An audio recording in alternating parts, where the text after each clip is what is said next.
बहुत समय पहले एक ऋषि अपने शिष्य को जीवन का रहस्य समझा रहे थे। शिष्य हमेशा हर छोटी बड़ी बात सबके साथ बांट देता था। कभी अपना गुस्सा, कभी अपना मोह, कभी अपनी परेशानी।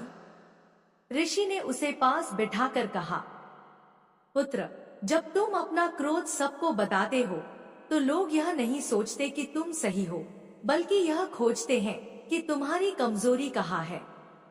जब तुम अपना मोह प्रकट करते हो तो वही लोग उस मोह को तोड़ने की कोशिश करेंगे, और जब तुम अपनी पीड़ा जगजाहिर करते हो तो लोग उसका हल नहीं निकालेंगे, बल्कि उसमें से अपना लाभ खोजेंगे।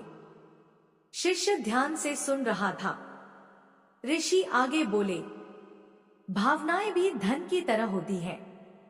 यदि धन सबके सामने खुलकर रख दो तो उसका मूल्य घट जाता है, परंतु यदि उसे सुरक्षित रखो तो वही शक्ति बन जाती है। ठीक वैसे ही भीतर का दुहक, गुस्सा और मोह जब छिपा कर रखा जाता है तो वह आत्मबल में बदल जाता है। उन्होंने समझाया, सच्चा नेता वही है जो भीतर से प्रचंड अग्नि हो, लेकिन बाहर से सबको ठंडी छाया देने वाला वृक्ष बने। जिसे दुनिया समझ ही न पाए वही सबसे मजबूत कहलाता है। अपने मन की बातें केवल उसी से साझा करो जो पूर्ण निस्वार्थ हो।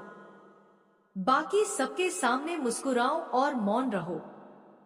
शिष्य ने झुककर कहा, गुरुदेव, अब मुझे समझ आ गया कि हर रिश्ते में प्रेम हो सकता है, पर बुद्धिमत्ता यह है कि कुछ बातें केवल अपने भीतर ही रखी जाए।